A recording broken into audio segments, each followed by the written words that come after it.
Hello, my name is Jim, and I'm going to be testing out this SV3C. It's a dome camera. It has a 36x zoom, PTZ control, and power over Ethernet. Let me clear my screen. So here's a photo of the camera from the manufacturer, and here's some of the features that it has. You can tell that it's a 360-degree horizontal range and 93-degree vertical range. It's a very nice little camera. It's got 3 cords on it. On the left is the reset button, so if you need to send the camera back to factory default, you can press it for 10 seconds and you'll hear a chirp. The middle cable is the network jack, an RJ45 female jack for a network cable. And then on the right is a power cable, so if you do not have access to POE, you can do it that way. Camera front does have infrared lights and white lights, so it will light up an area in the dark and make it pretty useful. It's got a nice sleek little profile.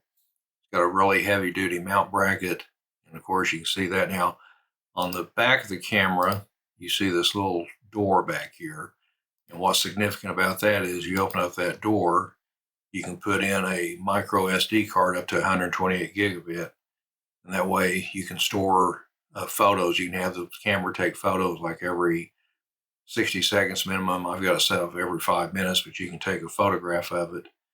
And then it also has a speaker on it, so you're able to talk to people as they come around and just let them know that you are seeing them on that. Now, as far as control, you have a web page. You can access the camera from a web page. You can tell here you've got your standard controls. You can rotate the camera left or right. You can zoom in. As you can tell at 36, you've got quite a bit of detail. It does have autofocus. It does have recall, so if I want to call preset 1, it'll go back to where it was. I've got another couple of old presets on here. I can do preset, which will take it to the left.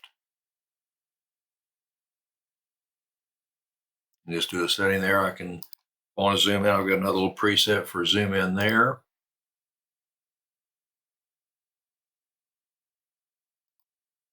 And I've got another preset to set it over back to the right. You can adjust the speed at which it does zoom on that. And if you want to, say if I want to zoom in over there on something I saw, I can come in and just zoom back in to the mailboxes there. So I'll take it back to where it was.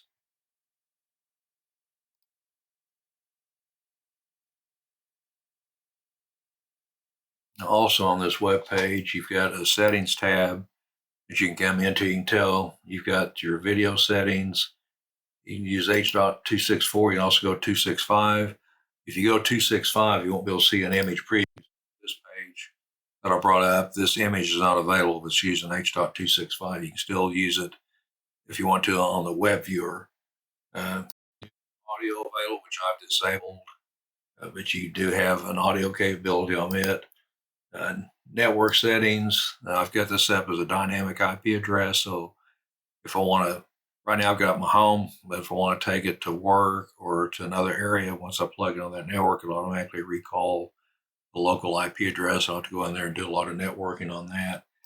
It does have a wireless feature. If you want to enable wireless, we'll come back and look for the SSID of the wireless, what type of security you have on it, and then depending on what you pick, if you pick like WPA2, it'll ask you for the key on that, and then you have a check button to check on the status of the wireless. You do have Onvif, which is real nice when you're using other applications on that. And then you also have an alarm provision where you can have intelligent identification. You can look for a human shape. You can also look for a person, vehicle, or human pet. And if it does find a human or vehicle, whatever the security override is that you've got, it will track it on there for you. You have an alarm you can set up, so if it finds something going on, you have it email it to you. You can go to an FTP server, you can do a picture, a video, something like that, and then schedule. You can tell it when you want to schedule. So if you only want to do it after hours on weekends, you can set that up. You may not want it for safety and security, privacy. You may not want it if you're maybe outside of business. Maybe you don't want it on there during the day, but you do want it after hours. Although anymore, you seem like you'd want it on 24/7. Advanced, you've got your user set up on, comes up admin. But they do like you to set up a default password so nobody else can break into it. Auto snap feature is nice. This is telling I've got it set up for every 5 minutes to save a picture on the included on the SD card I inserted in there, which is 128 gig. You can do a time record. If it will record, it will last for 10 minutes. You can set up your email and FTP server names. Do a terminal on that. Restart the timer on the setup. If you go by the cloud option, it will allow you to look at that. You can tell it what time zone you want, what NTP server you're going to use, or you can just have it sync with the computer it's attached to. On the initialize, basically tell it what language you're looking for, which of course would be English. You can reboot it, set it back to factory default.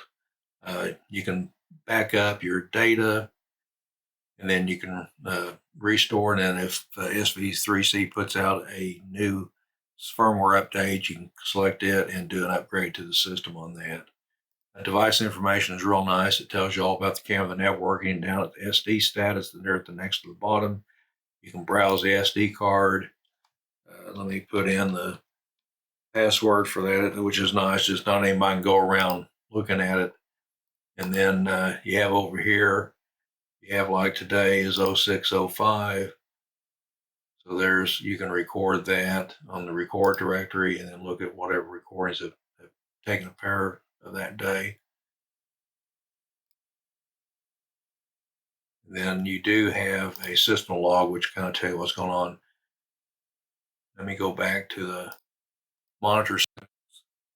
And one thing that's nice about this, it does have RTSP, which, just to let you know, I do have this set up on Wirecast as I'm taping this to kind of show you what's going on, so I can get into the camera itself. See if I can.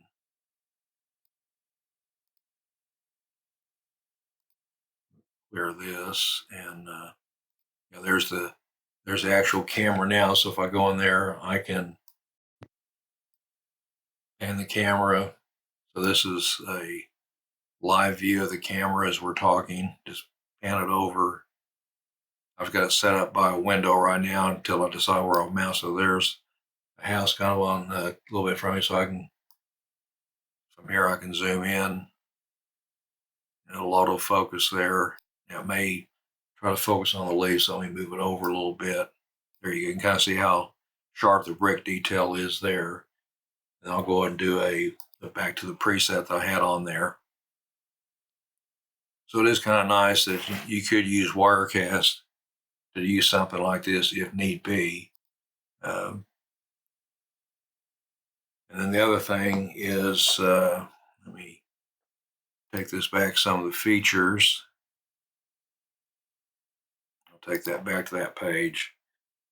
But not only will it do that, but you do have a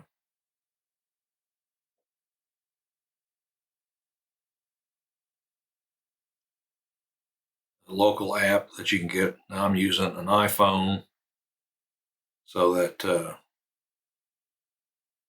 I can go in here, see if I can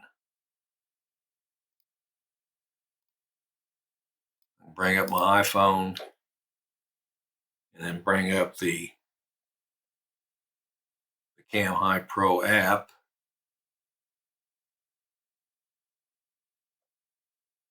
And there is the camera. That's kind of hard to tell if there are some.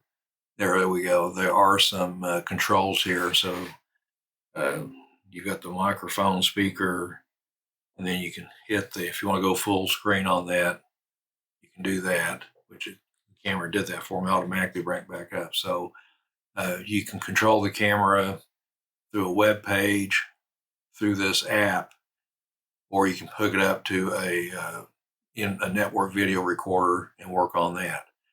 But all in all, this is a real nice camera for all the features.